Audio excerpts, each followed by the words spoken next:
दोस्तों, भारत की सबसे बड़ी बीमा कंपनी यानी एलआईसी ने अपने निवेशकों को बड़ा तोहफा दिया है। कंपनी के लगभग 22 लाख शेयर धारकों को 1.1 बोनस इशू को मंजूरी दे दी गई है। मतलब अगर आपके पास एलआईसी का एक शेयर है तो आपको एक अतिरिक्त शेयर बिल्कुल फ्री मिलेगा।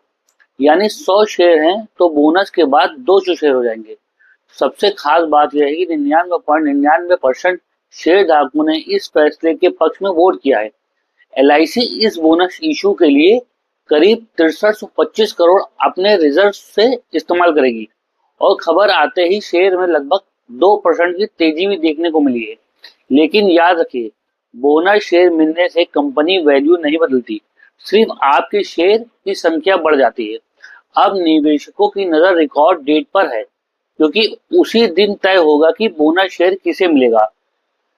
ऐसे ही शेयर मार्केट और इन्वेस्टमेंट की बड़ी खबरों के लिए जुड़े रहिए और हमारे इस चैनल को फॉलो मत करना मत भूलिए।